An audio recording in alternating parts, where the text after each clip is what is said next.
This is your host, Dagwood Streets, and before we start today's episode, I'd like to say that if you like scooters, if you're thinking about buying a scooter, if you own a scooter, or you're mildly interested in scooters, and you don't go to the Electric Scooter Guide website and watch their videos on YouTube, you're doing it wrong. Now let's get started. Welcome to episode 7 of the Electric Scooter Podcast, brought to you live from the Scooter Dome in glitzy Las Vegas, Nevada. Today, we are going to interview UC Davis graduate, former Juice Company COO, the host, the manager and founder of the Electric Scooter Guide, the hardest working man in Scooterbiz, that smooth criminal, Chuck Tempo.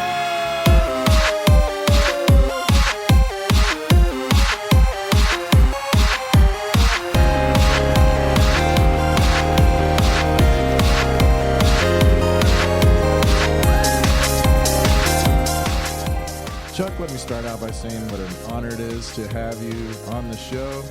And I'm a huge fan. Nothing out there in the scooter world compares to what you're doing at the ESG. It truly is for enthusiasts, by enthusiasts. You're like Kelley Blue Book, Consumer Reports, Motor Trend, all wrapped up into one awesome ball. And what a great team of folks you have assembled. First, I just, thank you so much for that. I mean, just like everything that you said, we don't always hear that, right? We hear good, bad, everything. We get so many comments, a lot of good ones, of course, but then we also get a lot of like criticism, which is great. And so, it means a lot to just hear that. And, I definitely will, share what you're saying with our small team, because those are the ones that actually are doing all of the things that you're complimenting me for.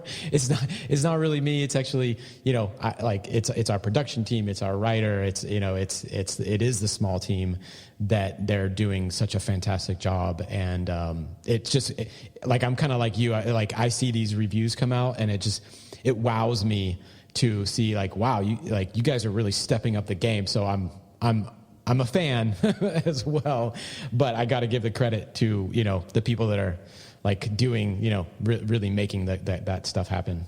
Well, you really do have an awesome team assembled, and credit goes to you. I don't know how you do so much with so few people. I assume Paul does the graphs, and I know he's a former motorcycle rider. You have Trina, Richard, Vosk. Ramir is a huge personality, and it's fun and interesting to see his contribution. I assume he does a lot of the video work as well, so props to him on that. We just had Timothy West last episode, who talked about big dog scooter riders. Ramir actually was originally, he was our first, employee, if you will, as the person that was going to help increase the level of production. And if you look at the videos that I made myself on my GoPro and my cell phone versus when he got hired, which was around November of 2019, seems like a long time ago. In the scooter world, it is a long time ago.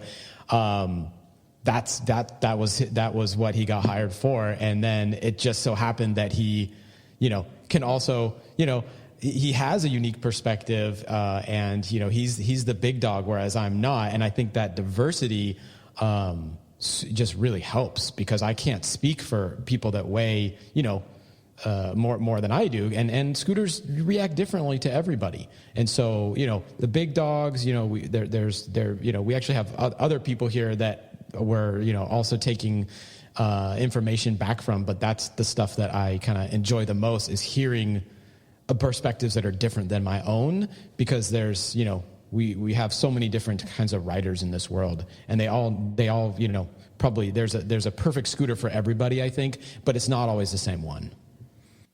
I find your team dynamic fascinating. Paul, coming from motorcycles and each of the different types of people that you have reviewing, different scooters for different types of riders and different things. Would you be willing to do an episode at some point, kind of like The Office or something, like a mockumentary, just around the office having fun and kind of explaining at the same time what the different people's responsibilities are? I find, there was one video where we made ourselves we tried out this thing where we have like little profiles at the beginning of each of our sections. I think it's on the Ghost First Look video. And, Ray Mears was like fast. I forget exactly what it was, but yeah, it's like, he likes to go fast. Paul also likes to go fast. As an ex-motorcycle racer, he also likes to go really fast, and he's older than I am. And then, but for me, I like to go fast, but I find myself, enjoying, maybe I just getting old quicker or something, but I just enjoy comfortable rides. I enjoy going fast, but not really over 30, 32, 33. I find myself going 25 to 30 a lot, and sometimes even slower if I just want to see the neighborhood and see the birds flying in the sky. And, some days I need to get to work, I'm late, and other days, I just want to enjoy being outside. And when I'm riding fast, I don't get to really experience as much of being outside because, you're just basically trying to watch out for potholes and cars and stuff. Whereas if you go a little slower, you actually get to really experience what the neighborhood is like. And, on a nice day. I'm not sure 25 to 30 miles per hour on a scooter is slow.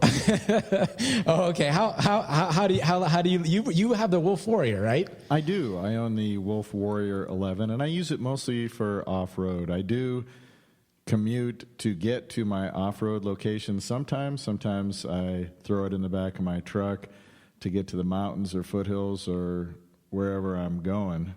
But on the streets, I'm generally 30 to 35.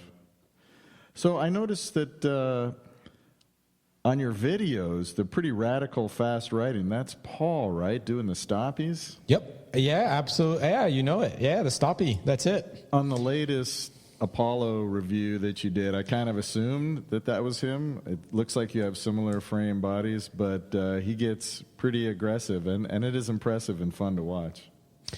That's Paul, but I'll give you a quick secret to our videos is that many times the other person in the video, it used to be me a lot, and a lot of times it's actually Richie, who is the guy behind the scenes.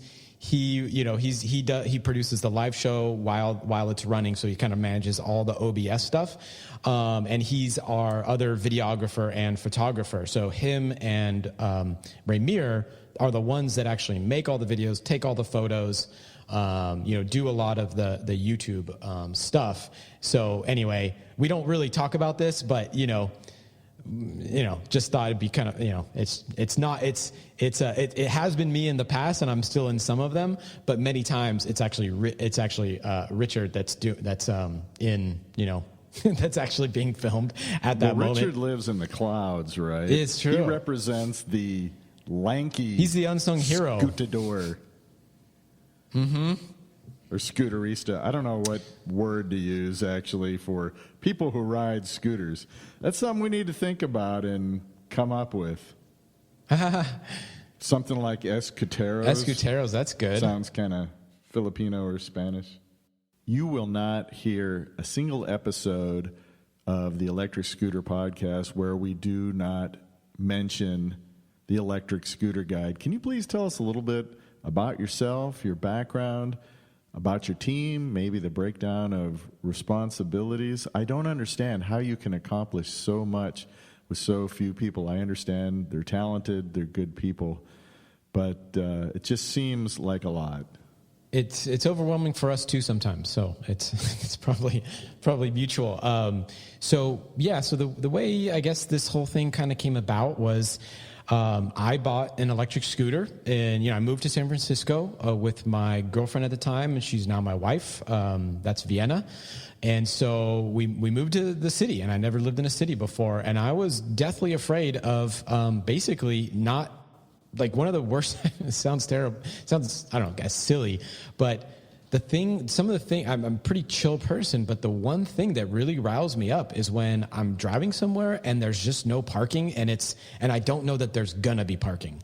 And so in San Francisco, 2016, 2017, traffic is horrendous. It took forever to get to downtown, and she worked downtown and I was kind of working everywhere. And I was gonna get an e-bike. And then she said, well, I'm thinking about getting an electric scooter. So then I was like, electric scooter, what's that? I didn't really understand it. So I researched it. I thought about it, and I thought about every situation that I was going to encounter in like in a week, in 2 weeks, whatever. And the more I thought about it, the more I was like, gosh, electric scooter just really makes sense for the city. So I bought this electric scooter off of Amazon. It turns out it was the U-Scooter Booster Plus, I think at the time.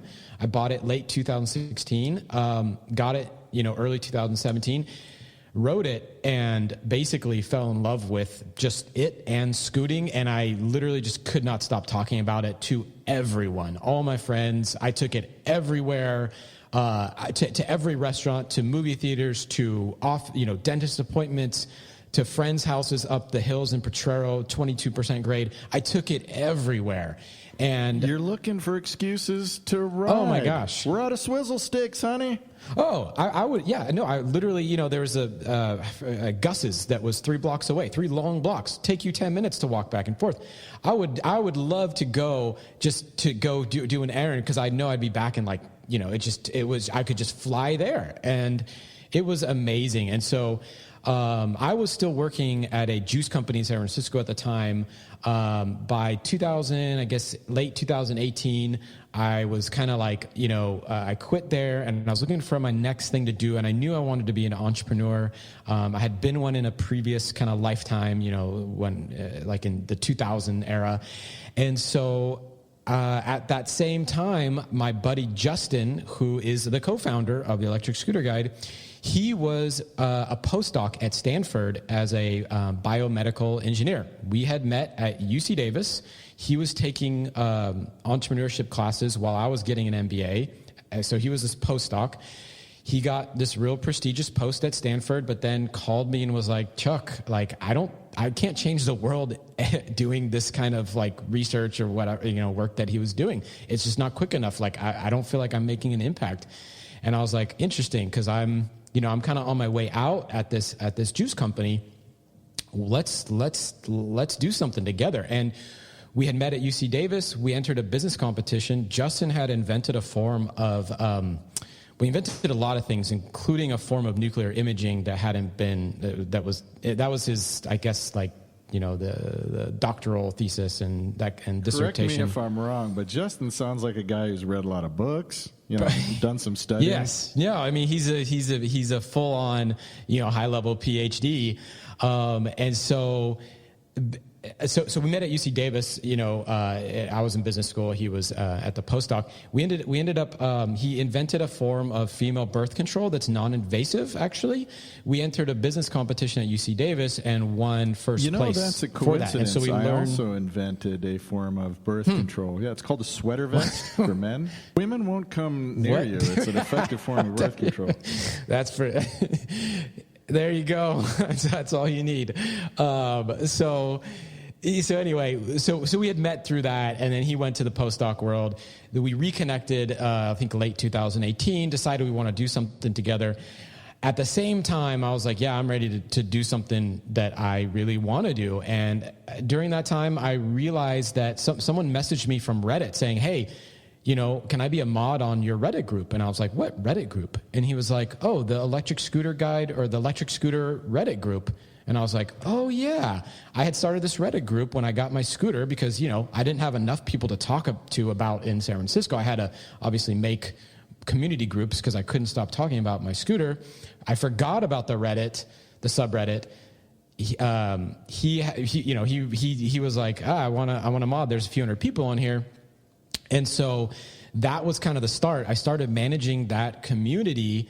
We asked that community what they needed. What does the electric scooter market, need? Because I was like, gosh, if I could do something in life, I would, I want to do something that I'm passionate about and getting, not that I don't like cars, but I just think cars are not the best way for everything anymore. And so I was like, gosh, if I could promote, like more personal electric vehicle type stuff, and electric scooters to me are the harbinger of this whole kind of movement, that's what I'd be doing. So I started managing that community group. I pinned a post saying, what do you guys need? Like, what do you want? What's missing in this industry? And the Reddit group told me, they said, we need a way to like organize the information and to be able to understand like, what are the specs on these scooters, and how does this work? What are all the manufacturers? Because it was just this big chaos. I mean, it is still somewhat chaotic, right? You don't understand who's making what and what the real speed is and who's selling what when, and if this is legit or Well, other than ESG, there's really nobody out there. There's no resource to find the information. They come from China. Everybody buys different parts sourced from different people. They throw them together with different paint schemes, and you don't know if it's going to have a thumb throttle or a QSS4 throttle. It's just craziness. Yes. So basically, they said they needed something, and so that is how the database on our website, which was the very first thing that we made, was a solution to what this community said that they absolutely needed. And that's how the Electric Scooter Guide, website, which was all it was at the time, that's how it got started. It was based upon the people on Reddit saying, we need this product. And we made this database as sortable and filterable, and you can just basically go on there and put in your criteria. Hey, I want to go 20 miles. I want, 30 miles per hour top speed. I need it to be under 50 pounds. You can just basically type that stuff in, like just like a spreadsheet with filters. And that's it. And that's how this whole thing got started. That reminds me of something I talked about with Timothy West, and that is why the Electric Scooter Guide is such an important resource. It would be wonderful if there was a giant mega mall that you could go into and see all these different scooters and try them out and ride them. And maybe they could check your brakes. If you have hydraulic brakes, they could bleed them for you. Or change your tires. I'd like to go maybe on the Wolf Warrior from 11 to 13-inch tires, things like that. But there really is no resource. So we rely as consumers so much on the Electric Scooter Guide to look at not just the videos, but the comparisons and the graphs that you have. So a lot of people end up shopping just by price, and it's coming from China. And, they're just going for the lowest price for the same specs that they can on Alibaba. Man, they get burned. You really got to buy from a reputable dealer. It's so important to have that support system, to have a phone call, somebody you can talk to, email, or chat with online. Yeah. No, it's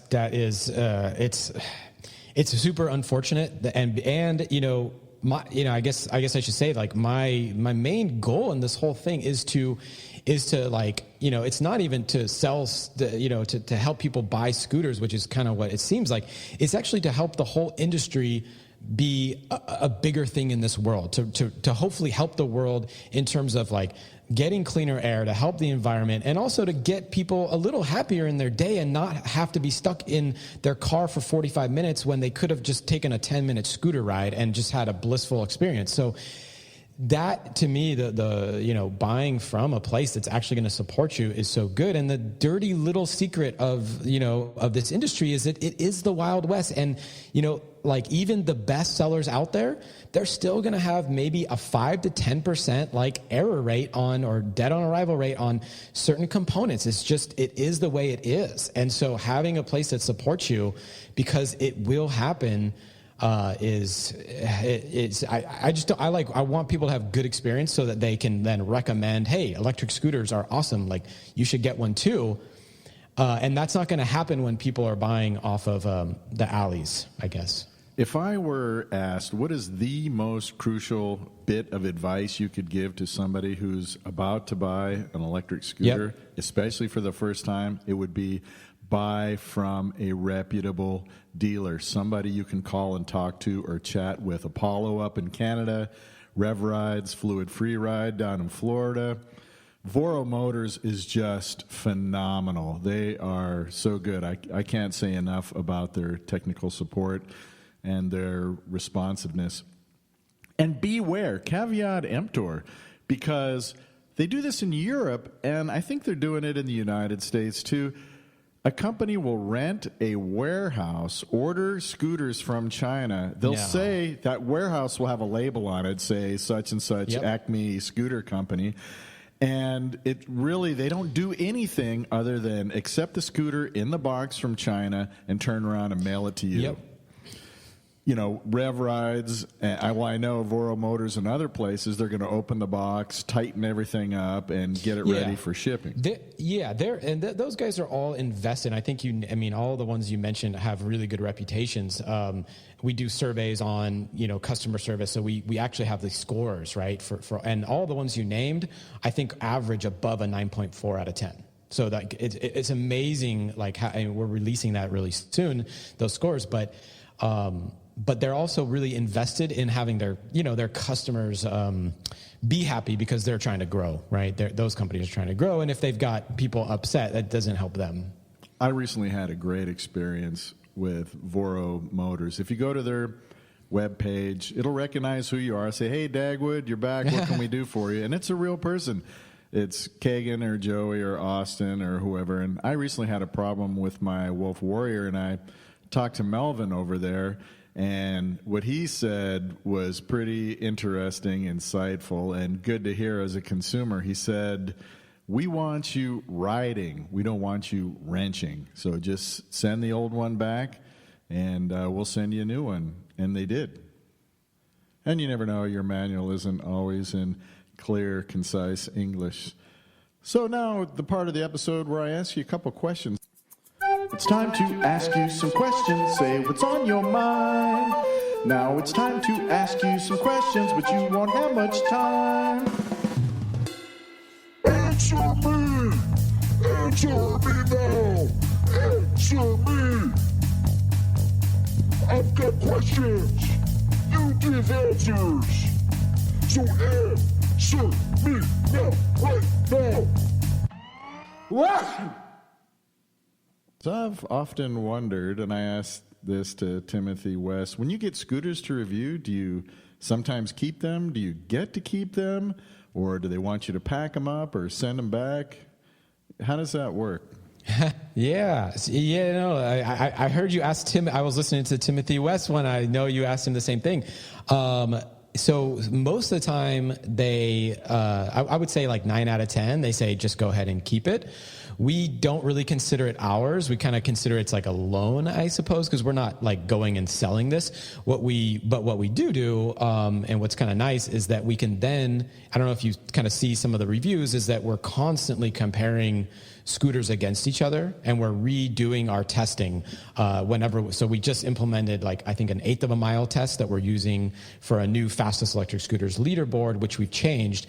So now we're retesting all those scooters that we have on a little bit longer test track. Or we have a type of content called Scooter Showdown, where we pit either 1 versus 1 or like 3 on 3. We do different comparisons, stuff like that. And so it's kind of nice to be able to, if we're going to be an expert in something, we're not always going to catch everything the first time. I'm now looking a lot more into the stem height and how that affects riding stance, and how your fingertip to floor measurement can, it is like there's an optimum amount of elbow flex, right? That you want. You don't want to have your elbow straight out, right? But on scooters that have only like a 38-inch stem, sometimes I think that can be a little bit low for people. And so we're starting to get, we're just always, it seems like every month there's like a new way I'm thinking about scooters to help kind of people figure out what's right for them a little bit better, and having them, does really help. But sometimes people ask for them back, and that's okay too. We just can't make more content on that particular scooter. Long-term scooter reviews are critical because you expect them to work right out of the box, but how are they going to do over time, 2-3 months down the road after going up and down curbs, or like I do, dragging it through the dirt and over rocks and that kind of thing? That's a good point. And that's one of the things that we're going to start focusing more on is the, 500-mile review, the 1,000-mile review, those types of things, because actually you're right. A lot, the industry is really new. And, some scooters have amazing build quality and other scooters are awesome and have amazing features, but, you're going to be replacing stuff. And, we know it, but we also hear it because, we're pretty well ingrained with we have a Facebook group, we run the Reddit, right? And, between that and Instagram and just people on YouTube, just seeing, and then the probably 10 people a day that email us through our website, it's just, you hear a lot. It's got to be overwhelming. You guys spread yourself thin. I don't know how you do it all with the detailed graphics and the variety of people you have in reviewing different types of scooters. And the information that you're putting out really perks up my ears. It's things that I want to know. It's useful information that actual scooter riders want to know. You never put out bad content. It's always good. It's always pertinent. It's always interesting. And having Ramir and Paul there when you do the videos and the call-ins, all your bases are covered. We do, yeah, thank you. Yeah, thank you. I think a lot of that is owed to, I have a special kind of like mini Facebook group where we would take all of our content and just ask for the worst feedback, not the worst, but the most critical feedback.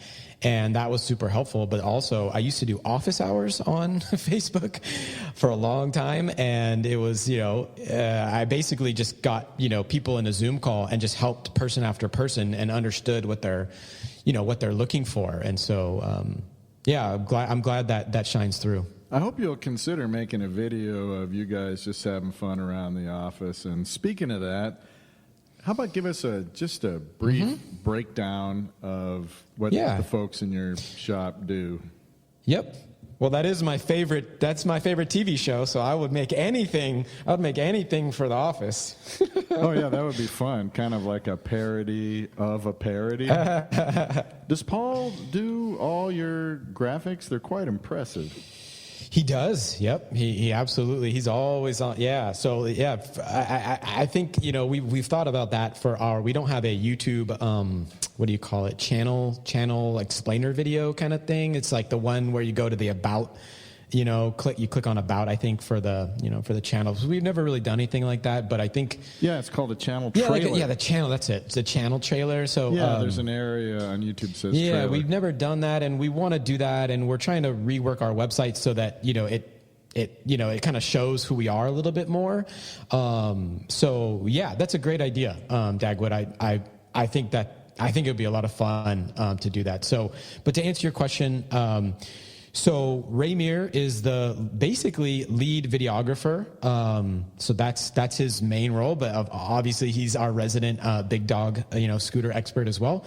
Paul is, he really came on as a scooter expert because he's been at Lime, Bird. He was the pro wrench for those guys for a long time. He owned his own car restoration company for a long time, and I think motorcycle restoration and fix-it company. So he's done a lot of everything. Wow, that's impressive. And he's our senior kind of tech expert. He's also an amazing writer, and he tests all the scooters. Then we also have Richie, who I mentioned before. He's kind of the guy behind the scenes. He runs the live show during the show, which is actually a ton of work. But he's also our main photographer, videographer. He is the one who's edited a lot of the recent reviews. So he, just a lot of everything. But we also have, Trina, who is, our main writer. So she writes a lot of the scripts. So we, when we get a new scooter, we obviously pour over that scooter. We have hours and hours of conversations multiple times at the beginning and at the end, but she's the one that kind of like puts all of that together in the form of what's digestible for somebody. And then she also writes the majority of what you see on the website, because the website is the other giant part that no one really ever sees, because the people that work on our website are not in front of a camera day to day. But she also we have this amazing P settings database, which she basically went through every manual of every scooter, right? And we actually have a database of scooter manuals that I don't even know if that's on the website, but also if you can type in your scooter name, it'll actually pop up your exact P settings based on every single scooter, out there. So she's, so she does a lot of that. And then she also does all the pre-production on the live show. So she's the one that's like handling the guests and, we do these like 30-second commercial spots. So she manages that. And like, there's just, our scripts for the live show are, 8-9 pages long. And that's all, that's not me. That's all her that does that. And then I told you about Justin, who's a co-founder and mostly on the side of the website doing all the technology for that. And then we also, David Vosk is our, he really manages the Facebook group. He's set up, like we do giveaways. He does these Photo Friday. He basically manages the community on Facebook, which you've seen the live show. It's really well linked to the show. And so he manages that. He manages all the giveaways and the promotions. And then he also posts all over social media when we have new content. Does he program the audio into your Rodecaster? No, that is definitely me. Oh, okay. Yeah, hey, it's good stuff. Yeah, so that's basically, I just want to be brief, but that's our team in a nutshell. Trina sounds cool. Does she actually play guitar? I haven't seen her play. Let's see if she's here. She might be behind me right now. No, she must have stepped out. No, we're meeting in we have a 4:00 meeting where we're going over something. But no, she's actually been in a video. Actually, she has. What's crazy about this industry is that women are completely not represented right now. Right, all these scooters are black. They're not colorful. They have rough edges. They're gonna find things that hook on you. And so what's actually super cool is like having Trina ride these scooters, and then she'll give us her insight, right? And her insight, the stuff that she says, is completely different than anything I would ever think of. And I've talked to a gajillion people about buying scooters, but basically all guys, right? I mean, that's it's like 98%. Well, men are from Mars. Yeah. So her insight is actually some of the most helpful because it's just stuff that, I just don't think about. And then, between her and then Ramir and Paul and Richie, and then even, my wife too, right? She gives me another perspective on the scooters that I ride, that I bring home and whatnot. I know exactly what are the features that, her and Trina have in common because it's actually somewhat similar. And really the only company that is doing anything for women, I guess maybe you could say Segway to a certain extent, but moreover, Unagi, Unagi is one, but I was going to say Inokim. Inokim, yeah, but eMove comes in some pretty cool colors. It's true. They come in colors, but I don't think the other parts of the scooter, such as like the acceleration curves and things like that, are actually geared, at least for the few women that I haven't talked to too many, but I can't say that I know what women want because that would be the worst thing you could ever say. Buddy, if you knew what women want, you would be the first exactly man right. in human history. Who is it? Mel Gibson or something, right? Yeah, well, just that's us, a work just of us, fiction. That is not a true story. Right. I just don't understand why 90% of scooters got to be solid black. I mean, murdered out. Yeah, that was a fad. It came. I think it went. Is it still here? But let's see a little more colors, let's liven up this industry. Keep it interesting. I like the orange, purple. Yeah, I mean, I think that there's, the industry's new, right? Electric scooters, but I think that, people are starting to, women are half the market. And that's, there's a lot of studies on what they want. Not that we know, but you can say what the studies show. And they want safety, and they want things that aren't gonna hook onto their clothes, right? Or places to put a bag, right? That there's some real definite things that that people are not paying too much attention to yet. And I think that as time goes on. If we want to see, what I want to see is I want to see electric scooters and other PEVs, more, proliferate through society. I think we got to start thinking, past the early adopter phase.